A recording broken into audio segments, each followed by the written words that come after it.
Figuring out how your child learns so that you can optimize their education can be a game changer for homeschoolers. In this episode, I'll cover how you do that. Welcome to This is Homeschooling. I'm your host, Blair Lee.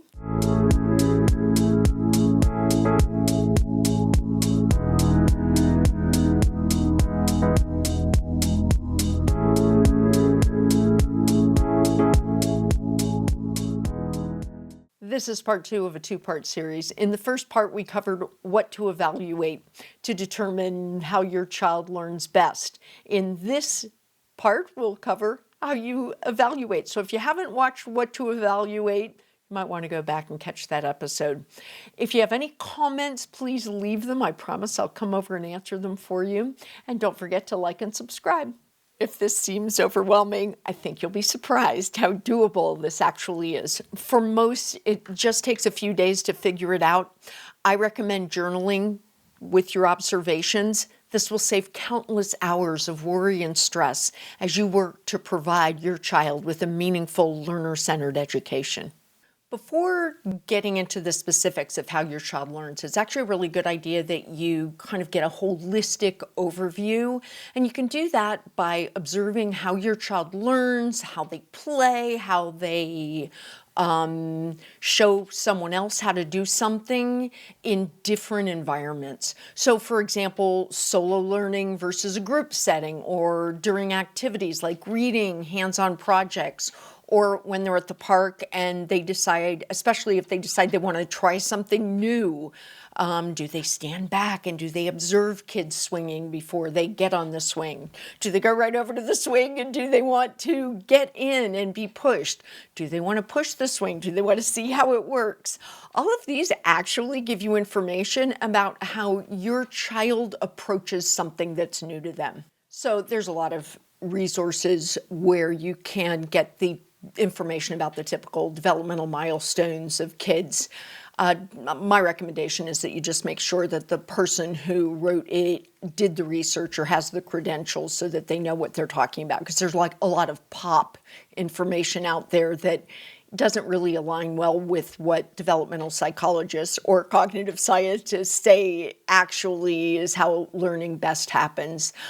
Now, there's going to be a big range. If any teacher in a classroom could tell you there's some kids are more advanced, some kids aren't as advanced, some kids are right on the top of the bell curve. So just observe to figure out where your learner is.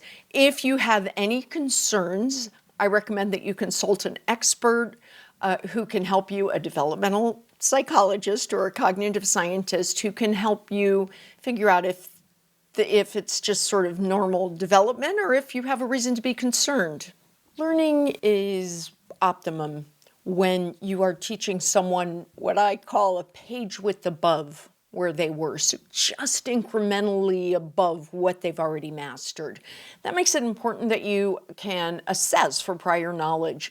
Now, there are diagnostic quizzes.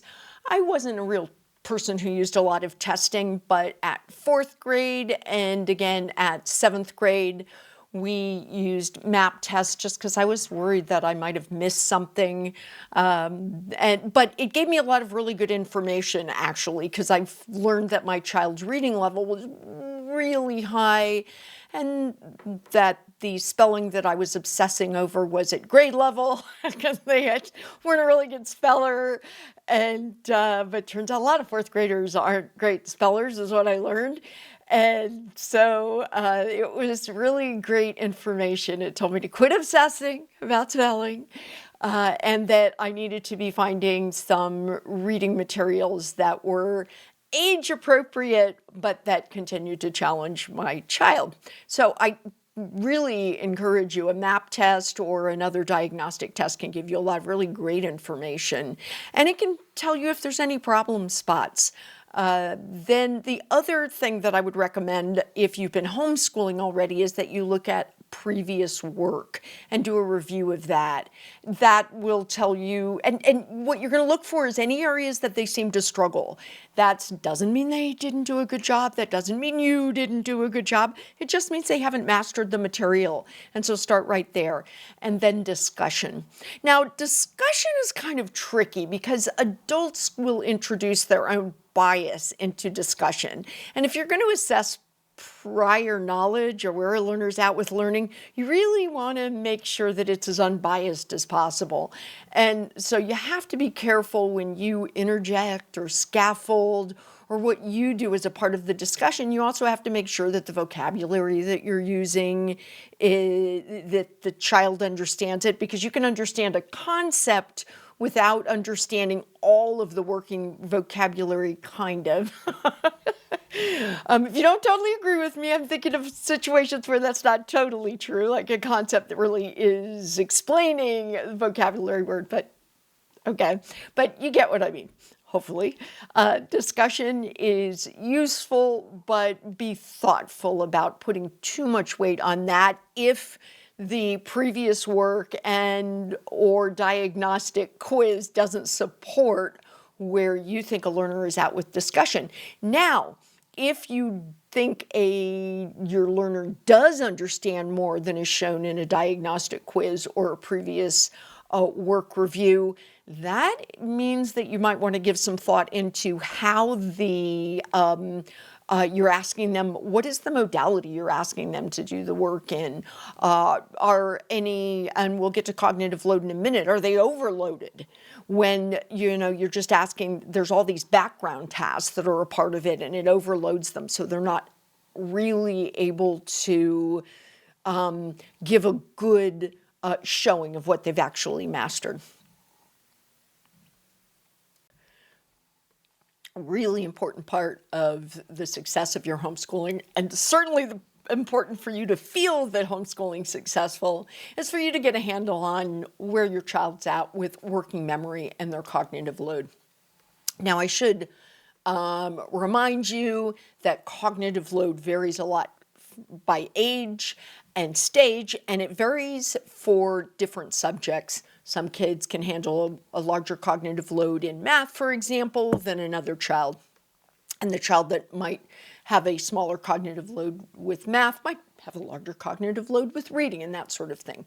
So you're going to want to evaluate this for all core subjects. Certainly reading and math, if nothing else. All right, so it's kind of fun to figure out their cognitive load. The first thing to do are memory games. Memory games, so what you do is in an academic setting, you give one-step instructions. Then you give two-step instructions. Then you give three-step instructions. Along this way, you see where your child gets to the point where they can't follow, they can't remember. So you don't give them one step and then have them do one thing. You do at the very beginning. But then when you give them two steps, you actually tell them this instruction, and then see if they can do both of those without you having to repeat step two. Complete both of those. And you keep up with that until your child struggles. Now, if you have an older child, that might not make that much sense. And for those children, you can do task observation. Watch how your child handles a task, like with multi-steps. It's kind of interesting because we don't think about this with math, but this can have a big effect. The number of tasks a child can do at one time can actually have a big impact on writing tasks and a big impact on math. Think about math. So first you do this step, then this step, then this step, then this step. Well, some kids, by the time they get to step 3, they don't really remember what the original thing they were working on was. And so this can make it really important that for those multitask things, like writing, like math, that you help your learner, that you assess this so that you are breaking down any subject areas where they really can't handle that many steps. Now, one thing you can do for math, let's say your child's actually, you can tell that they're ready for the math, but they are not ready for all the steps, you can see how well things like checklist and chunking work for them. So a checklist is where you might have, do this, then this, then this. That can have a big effect. Chunking is where you break things into manageable chunks. Now, don't just assume these are going to work. You need to evaluate how effectively your child checklists and breaking tasks down into chunks, how well they respond to that. Because if they don't respond well to that, you've actually just added to their cognitive load, because now they have to keep track of a checklist or the chunks. So metacognition is important, but how in the world are you going to evaluate your child's metacognitive skills? Yikes, especially if this is a concept you're not familiar with.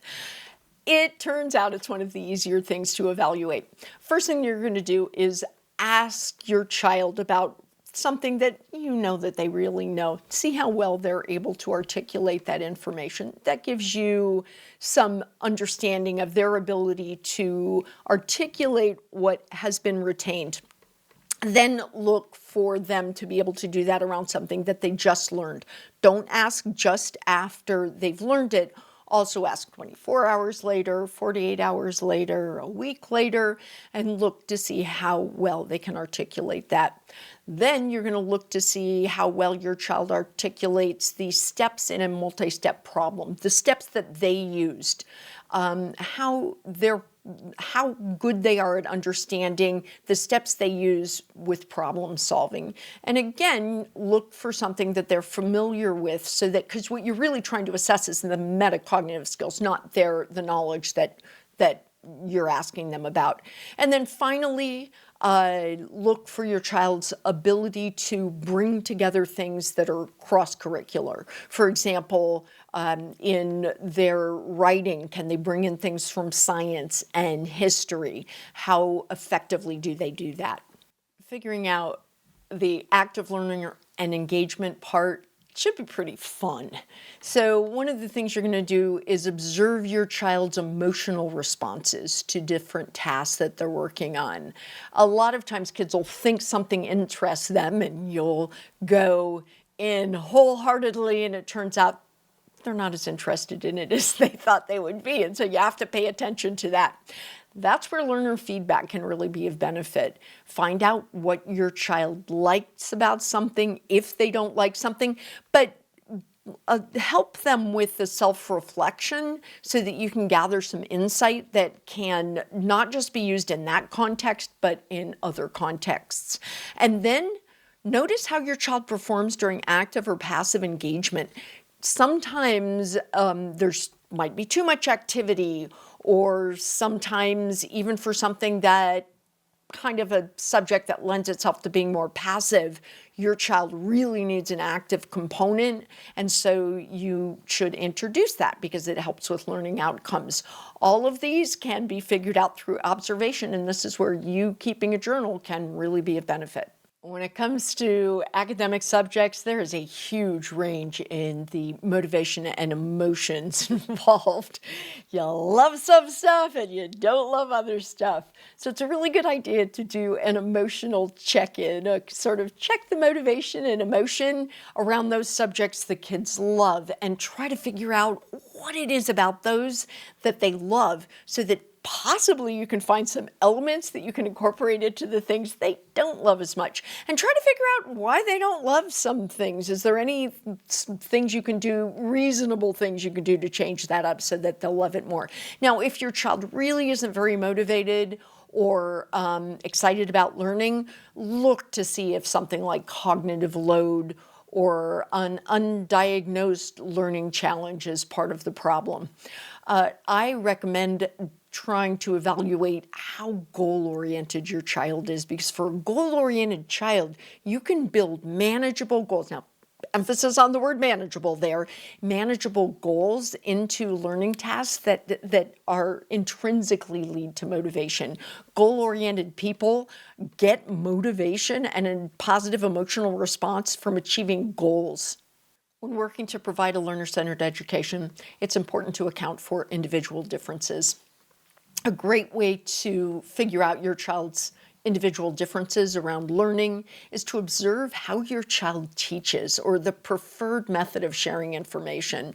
That's because most people gravitate naturally to the learning modality that is strongest, that they would want material presented to them. And so that really helps you figure out those learning modalities that need most work, those that your child doesn't gravitate toward, but also those that you want to pair with a subject that's more challenging. Then observe your child's interaction with different materials to determine their preferred learning methods, how your child would really like the materials to be delivered in. For example, do they gravitate toward videos when they want to learn something, or do they pick up a book and read it? So you know what to look for, and you have some idea how to gather the information. So now, what do you do with this now that you've gathered it? How do you put together a plan that optimizes learning for your child? It's really important that you align your own personal expectations, learning activities and goals with where your child's at. Ensure that the content you choose and the learning strands that you focus on match the cognitive abilities and is appropriately challenging for your child. If your child isn't at a certain developmental milestone, or your child is struggling with an area that you feel that they should master, think about that, pull back from that. You are going to want to make sure that the plan that you're using supports your child with where they're at. I always say that what is the problem is the plan, not the child. As your child gets older, and they advance, their aged stage advances, familiarize yourself with the way teaching methods change. A younger child needs more concrete examples, simple instructions, hands-on projects. An older child will benefit from abstract thinking and some independent work. If you've got an older child that doesn't want to work independently, they're not there yet. They'll get there. Be really thoughtful about any signals that your child gives you about where they're at developmentally and honor that. All right, visualize with me. Velcro hooks in the brain. Those Velcro hooks are all the things that your child knows, the concept that they understand, the vocabulary words that they're comfortable using, and when they read, they know what they mean. How can we connect that with current learning?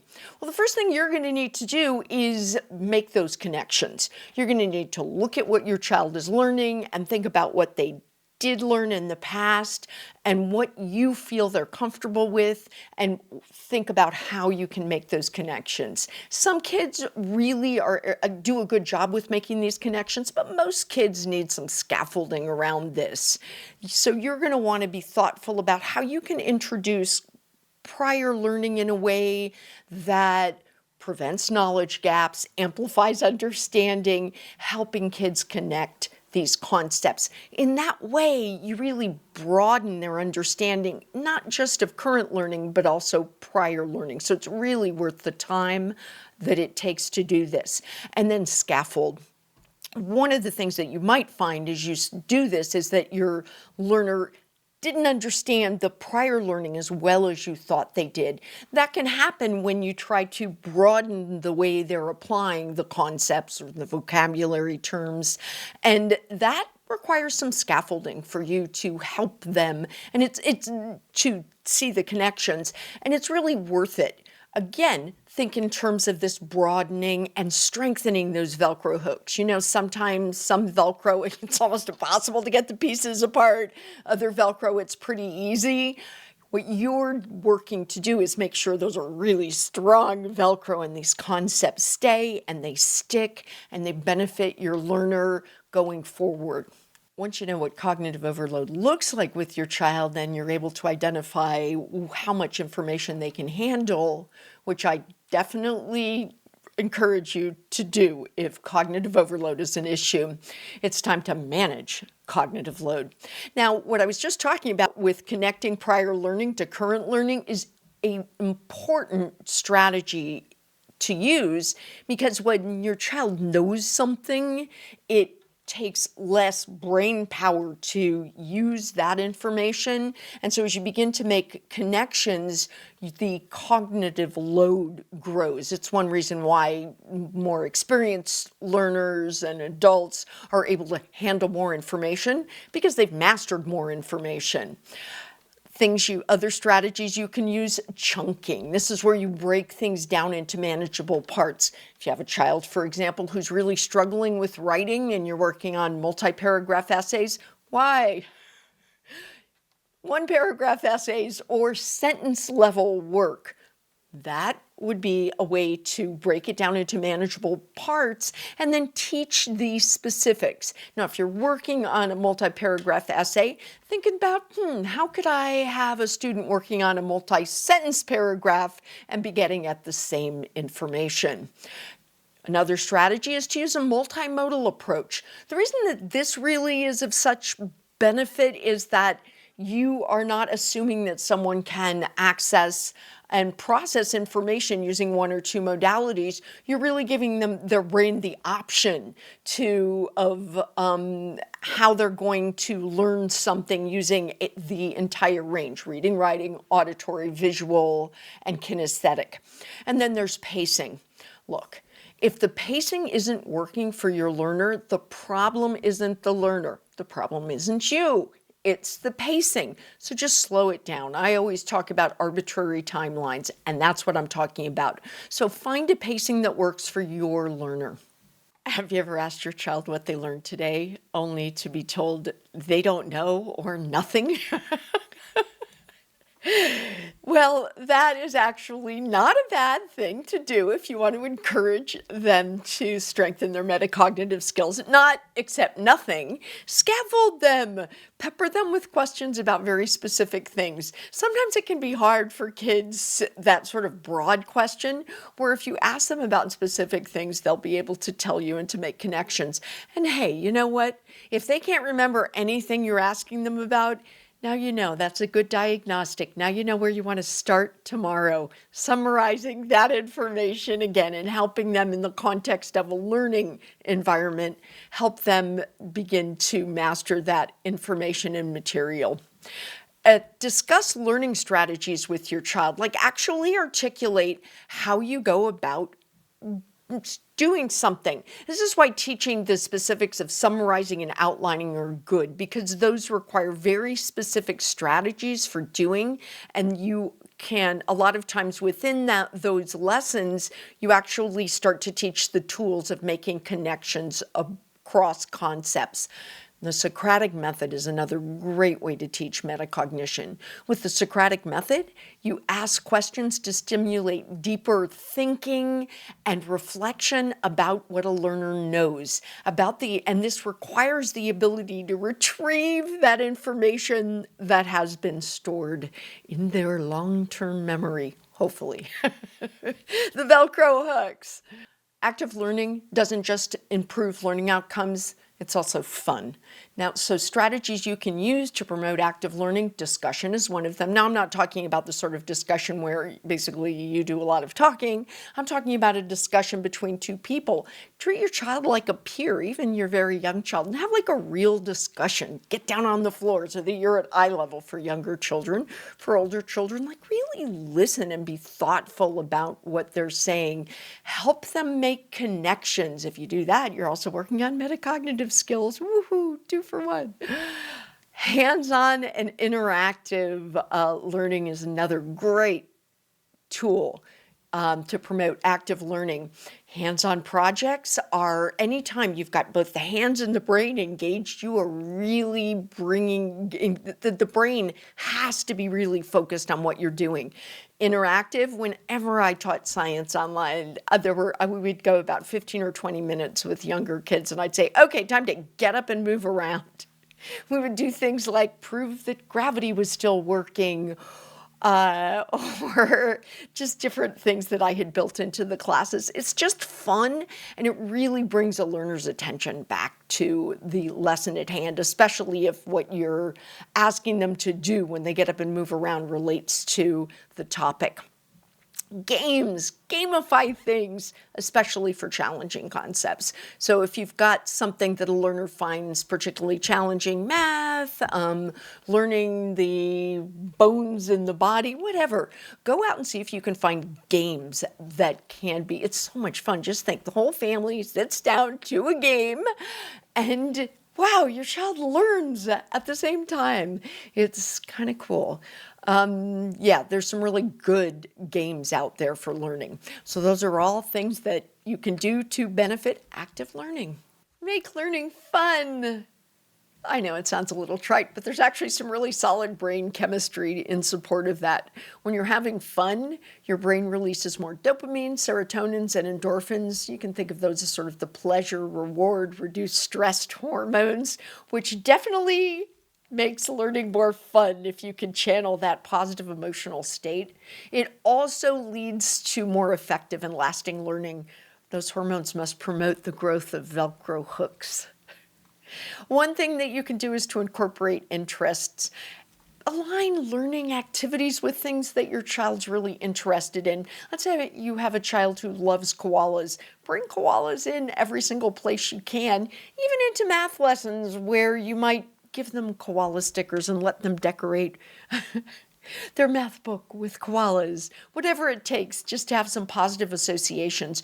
Recognize that positive associations in any way do actually lead to the release of pleasure hormones, which benefit learning. An important part of making it fun is to keeping things positive. Celebrate effort. You want to foster a supportive and encouraging atmosphere that makes it safe to make mistakes, express oneself, and to take risks. As a part of that, you're going to want to provide constructive feedback that helps learners grow. Now, if you do decide to tie incentives, extrinsic motivation to some learning, that can also make it fun, this fun association with learning, sort of you get this if reward for a task completed. Just be thoughtful about that because you don't want all learning to be tied to that sort of extrinsic motivation. But a extrinsic motivation can help with difficult learning tasks or difficult learning periods. A learner-centered approach is one that's tailored for an individual's differences. The number one strategy that you're going to want to use with that is to differentiate instructions. You're going to want to be thoughtful of things like optimizing for modality, pacing, cognitive load, curriculum. The best curriculum for every child is the one that works best for them. You're also going to want to be thoughtful about learning method that you use with your child and whether that's optimum. Now, as your learner grows, this might change. And so that's one of the things you're going to want to pay attention to. And if things have been going really well for a while and now they're not going so well, look back to see if you need to change how you're differentiating for that learner. Another thing you can do to tailor for individual differences is choices. Give your child choices about how they demonstrate that they've learned something. I had so much fun when I did this with students in my classes. I would have an assignment and a report. I had kids who made posters, kids who wrote poetry, kids who wrote essays, kids who made a video, kids who demonstrated through Minecraft that they knew. I had children make Lego demonstrations. It was a blast. And they had fun. All those positive hormones channeled into learning because they were having fun as they were showing what they'd learned. It really enhanced and improved learning outcomes. It was exciting to be a part of.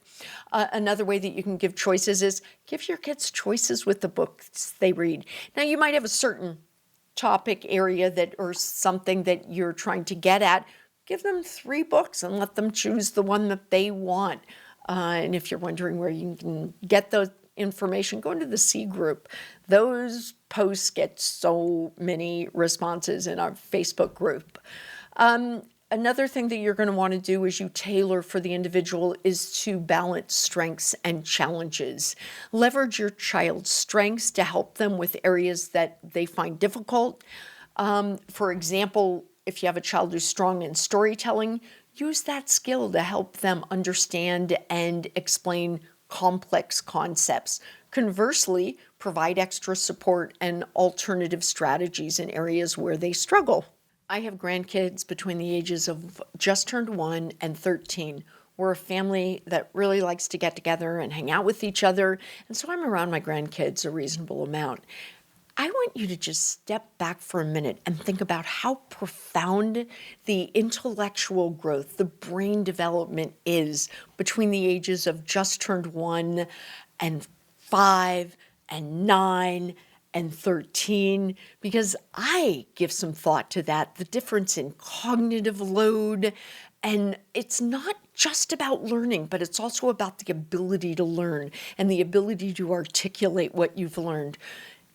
Because your child is in this continuum with learning, it's important that you regularly review how it's going. Monitor your child's progress. Now, this is something you should be doing anyway in the short term. I recommend that every 2 to 4 weeks you keep work samples so that you can track their incremental progress. It's also really important that you do an end of the year, a beginning of the year, and an end of the year assessment. Now, I don't necessarily mean tests. I just mean you collect a work sample and compare them so that you can look for the learning, so that you can get some information as well about what worked and what didn't work. Now, I definitely recommend that you be flexible as a part of this. Adjust your plan as needed. You are differentiating for the individual. The plan might not be perfect throughout the continuum of even the year, but definitely over the course of their learning. If a particular approach doesn't work, don't hesitate to try something new. If your child's processing seems to be slowing down, look to see if they're in a growth phase. That can have an impact on a child's processing speed. So be thoughtful, just kind of keep notes, regularly review, and decide when your child is in a period of rapid and profound intellectual growth, and when things might have slowed down, and when something might not be working, and when you have nailed it. All of those things as you home educate your child is sort of a continuum that will happen for you. Coming to understand your child as a learner is a game changer when you're handcrafting someone's education. There's just so many benefits to really being able to dial in and optimize a person's education based on how they learn. The other thing that it'll do is it'll bring you closer to your child as you come to understand how they think, how this unique brain of theirs works. It tells them that you value how they think and how they process and access the information that's out there in the world. So I hope this helps you. Please like, subscribe, click that little notification bell, and hey, if you have any comments for me, just ask. I will be the person who responds to you. I'm happy to help you in any way that I can.